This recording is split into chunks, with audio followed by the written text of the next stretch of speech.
जय गुरुदेव। प्रेम न बारी उपजै, प्रेम न हाट बिकाय।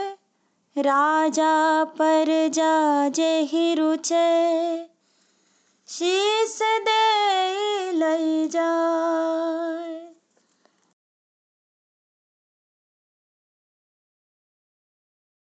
कृपा की एक नजर गुरुवर हमारी ओर कर देना। कृपा की एक नजर गुरुवर हमारी ओर कर देना। मिटा कर मोह तम और दीप में तुम ज्योति भर देना। मिटा कर मोह तम और दीप में तुम ज्योति भर देना। बिना तेरी कृपा के नाव धारा में फंसी मेरी।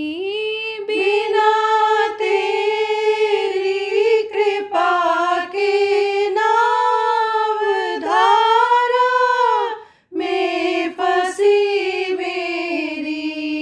पकड़ पतवार मंजिल दूर, बेड़ा पार कर देना। पकड़ पतवार मंजिल दूर, बेड़ा पार कर देना।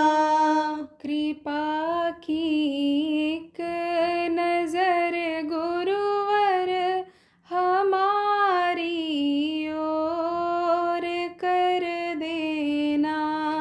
कृपा की एक नजर गुरुवर हमारी ओर कर देना। बहा दो प्रेम की गंगा, दिलों में प्यार का सागर। बहा दो प्रेम की गंगा, दिलों में प्यार का सागर। हमें आपस में मिलजुल कर प्रभु रहना सिखा देना। हमें आपस में मिलजुल कर प्रभु रहना सिखा देना। कृपा की एक नजर गुरुवर हमारी ओर कर देना। कृपा की एक नजर गुरुवर हमारी ओर कर देना। हमारे ध्यान में आओ प्रभु, आँखों में बस जाओ। हमारे ध्यान में आओ प्रभु, आँखों में बस जाओ। हृदय में भक्ति रस भर कर मन हरि में बना देना। हृदय में भक्ति रस भर कर मन हरि में बना देना। कृपा की एक नजर गुरुवर हमारी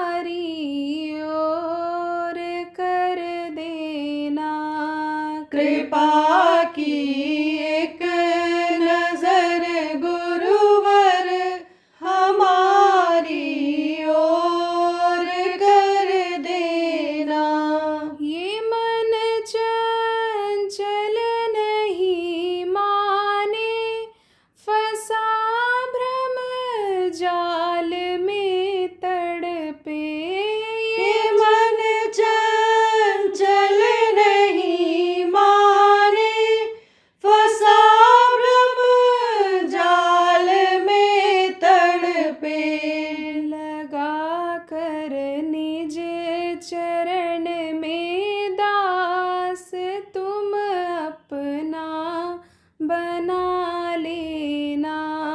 लगा कर निज चरण में दास तुम अपना बना लेना। कृपा की एक नजर गुरुवर हमारी ओर कर देना। कृपा की एक नजर गुरुवर हमारी ओर कर देना। मिटा कर मोह तम और दीप में तुम ज्योति भर देना। मिटा कर मोह तम और दीप में तुम ज्योति भर देना। जय गुरुदेव, जय गुरुदेव।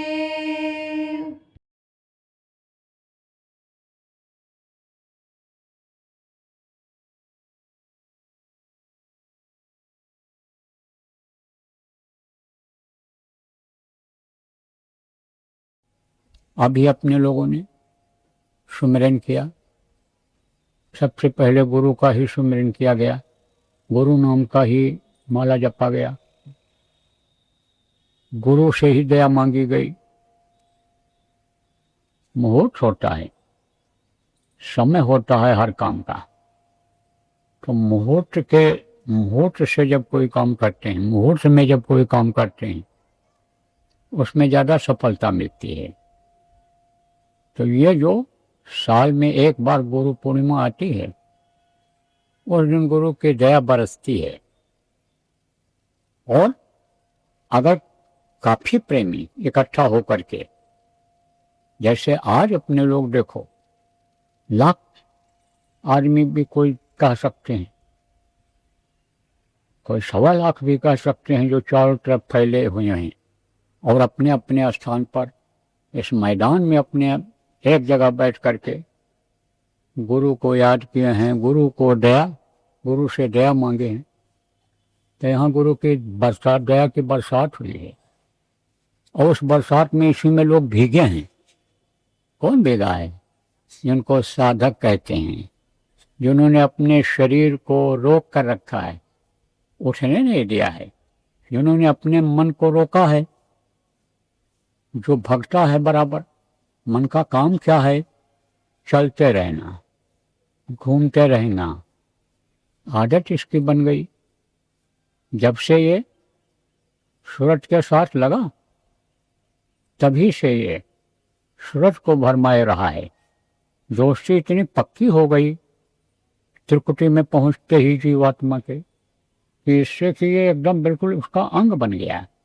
जैसे एक सिक्के के 2 पहलू होते हैं, रुपए का यानी एक पहलू अलग होता है, दूसरा अलग होता है, उसी तरह से ये हो गया। तो अब ये जीवात्मा को भी भरमाए रहता है।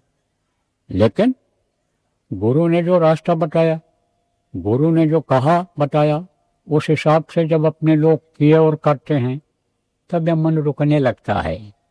तो जिसका मन ये रुक गया यहाँ, उन्होंने पी वो तो भल भल जारी रे। आप समझो कि पिया, मिला, अमृत पान किया। अब इसी तरह से दया लेने के लिए आज चली चला का बेला है। आप लोग जो साधक हो, जा रहे हो अपने अपने वतन पर, घर पर, जहाँ आपका परिवार है, बच्चे हैं, जहाँ आपका कुनबा है, जिनके साथ आपका लेना देना है, कई जन्मों का कर्मों का अदा करना जरूरी है। अदा करने के लिए जा रहे हो, वहाँ भी इसी तरह से आदत बनाए रखना। और वहाँ भी पीना, वहाँ भी पीना। देने वाला तो कहीं भी दे सकता है। जो नए लोग थे, उनको कम से कम बैठने की आदत तो बनी। जो इधर उधर घूमते रहते थे, जिनका मन यानी समझो 1 सेकंड नहीं रुकता था, यहाँ जब देर तक बैठे तो कम से कम काबू तो लगा मन पर। तो कुल मिलाकर के प्रेमियों, इस गुरु पूर्णिमा के आयोजन में अब की बार लोगों को आध्यात्मिक लाभ जिसको कहते हैं वो मिला है, संतुष्टि है। अब देखो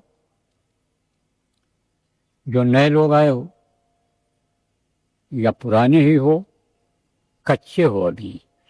कच्चे किसको कहते हैं?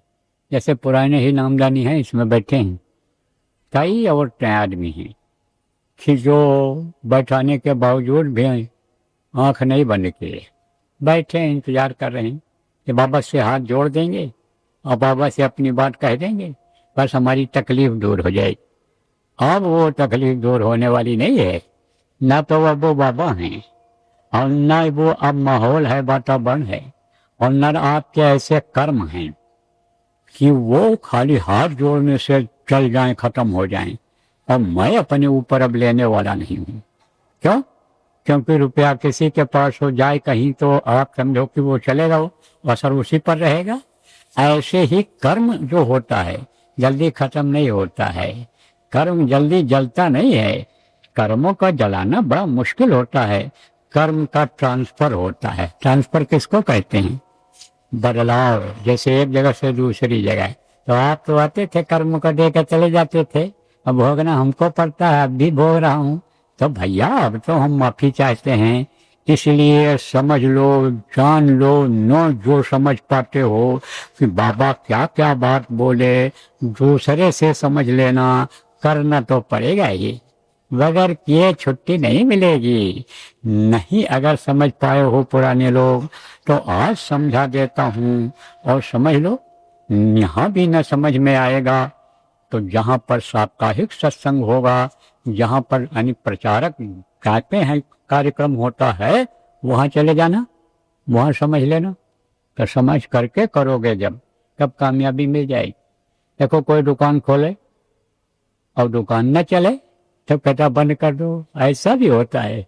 बैठते हो और जब बैठते हो तो कुछ नहीं दिखाई पड़ता, माला जपते हो तो आप ठीक से नहीं जप पाते हो, तो कहाँ से वो खुश होंगे, कहाँ से खिंचाव होगा, कहाँ से यानी समझो कि प्रेम पैदा होगा।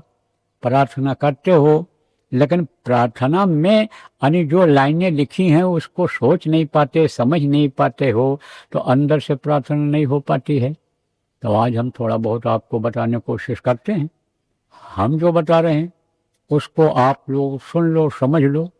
जो प्रचारक हो तो समझाने वाले लोग हो सकता है इसमें से कुछ चीज़ें ऐसी हैं कि जो आपको मिल जाएं और आपके समझाने में भी काम हो।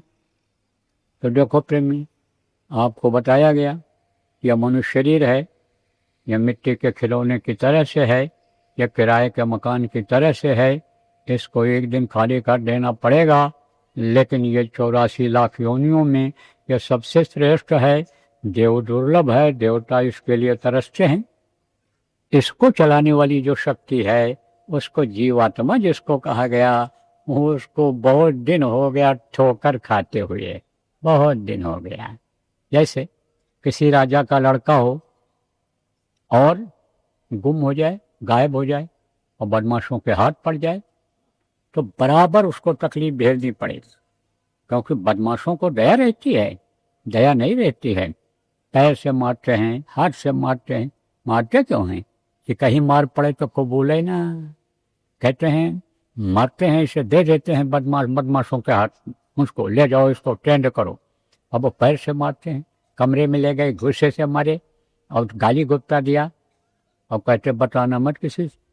अगर बता दिया, अपने लोगों में ही बता दिया, वो लड़के जो पकड़ के लाते हैं रहते हैं तो पूछता रहता है किसी ने तुमसे कुछ कहा? नहीं कहा, बता दिया तो और कुटाई करते हैं। कभी देते हैं खाने को, कभी नहीं देते हैं, कभी प्यासा रखते हैं कि कहीं फंस जाए तो समझो कि यानी भागा ही नहीं।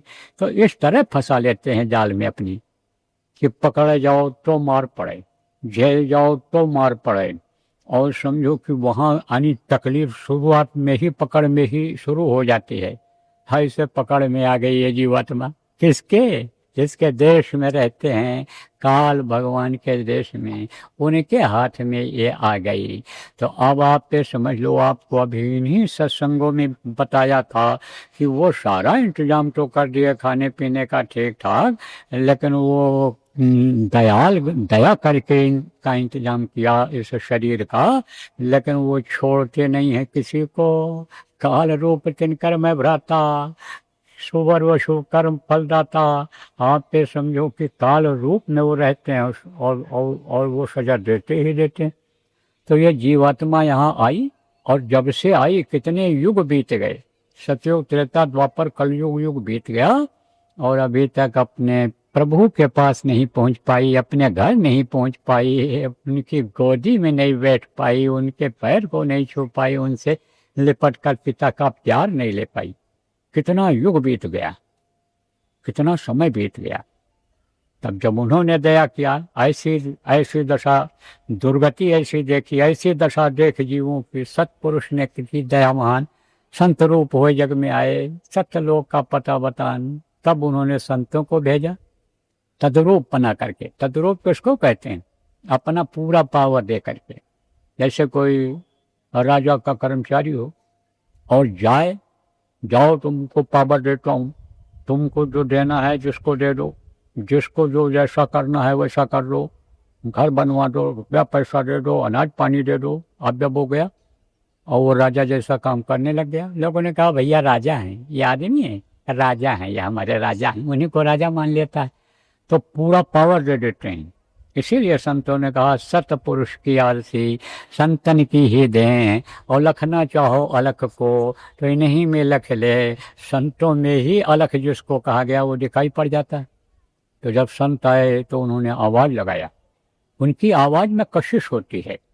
लिखा है ना सतयुग के बारे में, लिखा है यानी समझो भविष्यवाणी में ये चीज लिखी हुई है कि 14वीं सदी के आखिर में एक सफेद पोश फकीर अपने हुजूम को लेकर कहर दरिया को पार करेगा।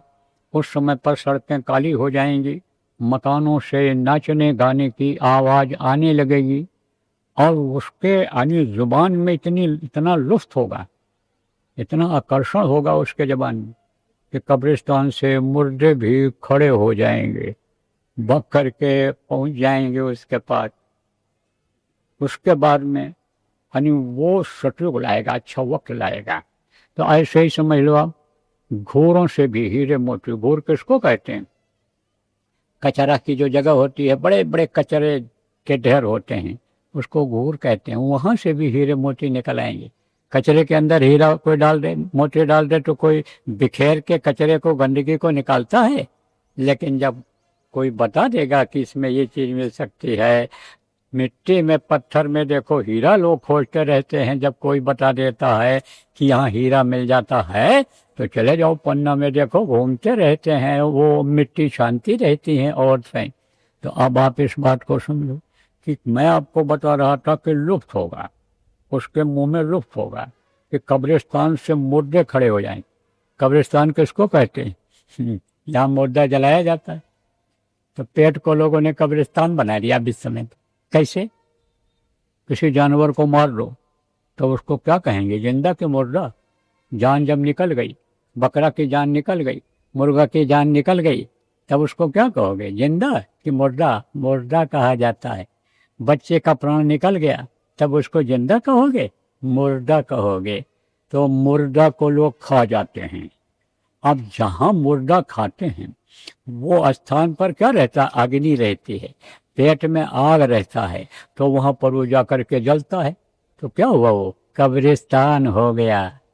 लेकिन बड़े बड़े मांसाहारी और बड़े बड़े समझो कि है कि जो है शराबी और व्यभिचारी और ये कुकर्मी, गुरु महाराज ने जब आवाज लगाया दौड़ पड़े और आए बैठे। ऐसे बदलाव आया कि जैसे महात्मा की एक बात से अंगुलमाल और वाल्मीकि जैसे डाकू बदल गए। यही तो विशेषता है संतों की, यही तो विशेषता है संत सदगुरु की, यही तो विशेषता है। तो आज गुरु पूर्णिमा के दिन ये चीज समझने की जरूरत है। तो जब आए संत आए तो उन्होंने आवाज लगाया तो वो सब दौड़ पड़े।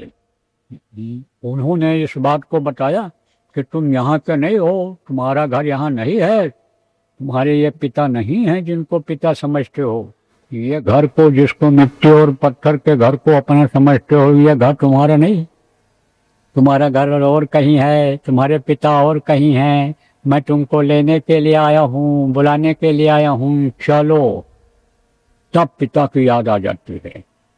बच्चा पिता के साथ रहता था, यानी ऐश आराम से रहता था, और राजा का बेटा राजसी, जैसे राजकुमार राजसी भोगता था, राजकुमार कहलाता था।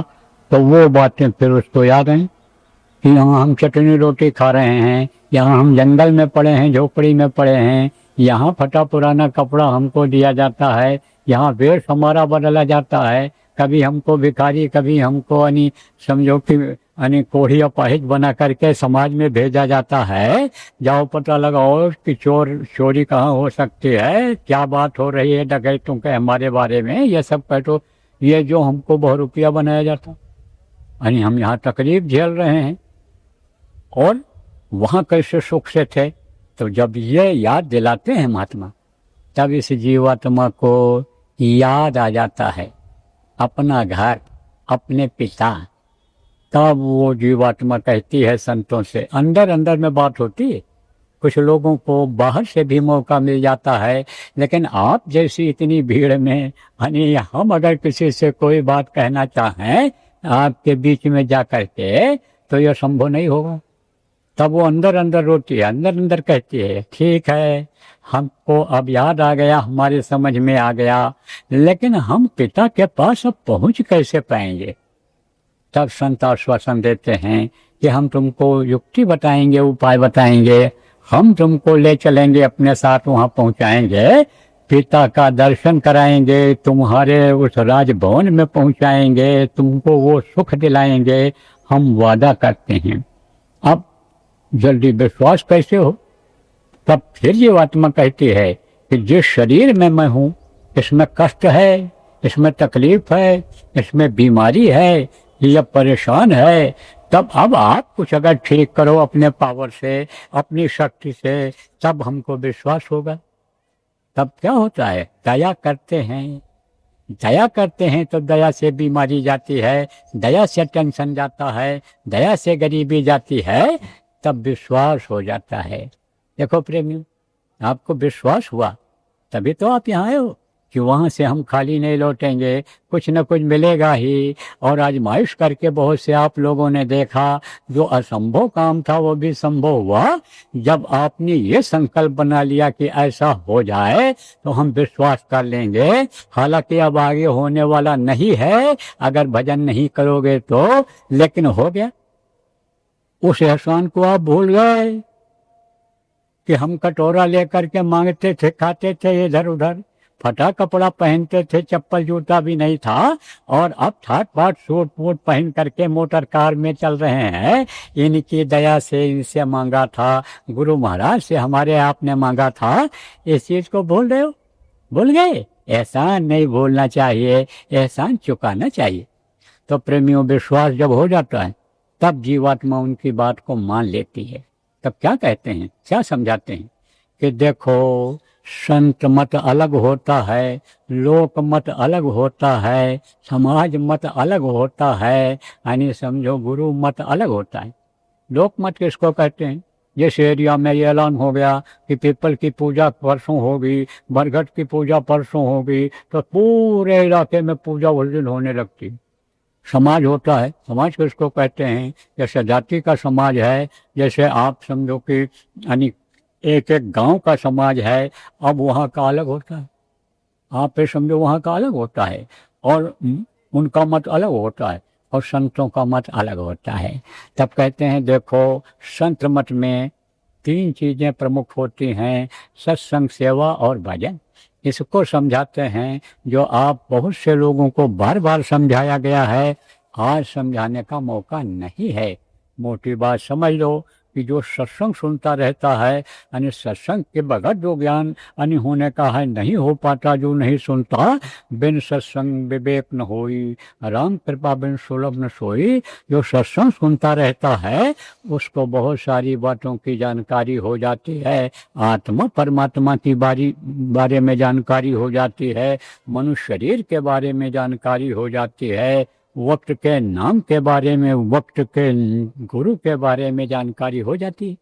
तो सत्संग बराबर सुनते रहना चाहिए और सेवा करना चाहिए।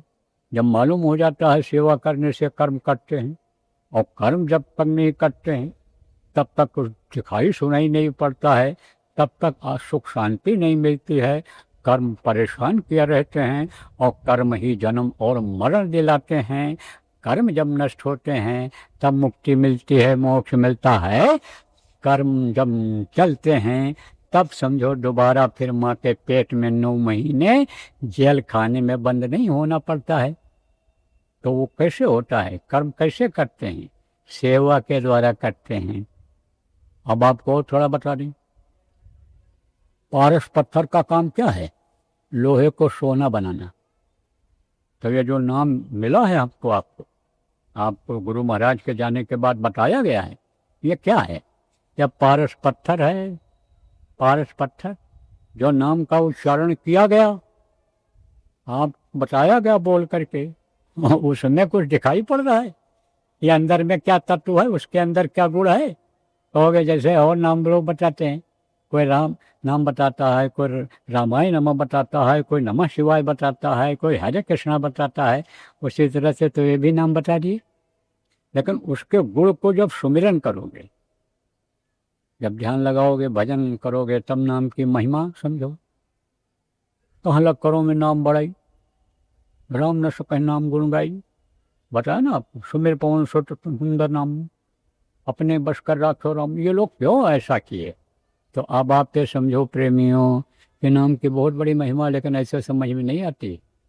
तो पारस पत्थर अन्य पत्थरों की तरह से ही होता है, लेकिन अगर जंग लगा हुआ, जंग जानते हो, ये जो गंदगी होती है, आप समझो वो जमा हो जाती है, पानी ओस लोहे के ऊपर जमा हो जाता है, तो जिसको कोई मोर्चा कहता है, कोई जंग कहता है। अगर जंग लगा हुआ है तो पत्थर से छुआओगे तो सोना नहीं बनेगा। पत्थर से जब लोहा छुएगा तब सोना बनेगा।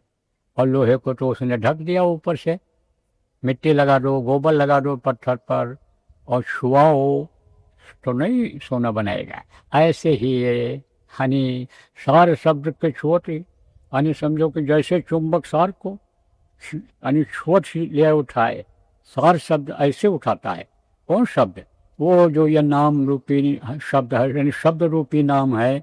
ये तो जीवात्मा खुद छोटे ही ऐसे उठा लेता है, खींच लेता है अपनी तरफ, कि जैसे चुंबक होता है और सुई होती है, जैसे नजदीक ले जाओगे चुंबक को, सुई को अपनी तरफ खींचता है, ऐसे ही ये खींच लेता है, अपने में मिला के ले जाता है ऊपर।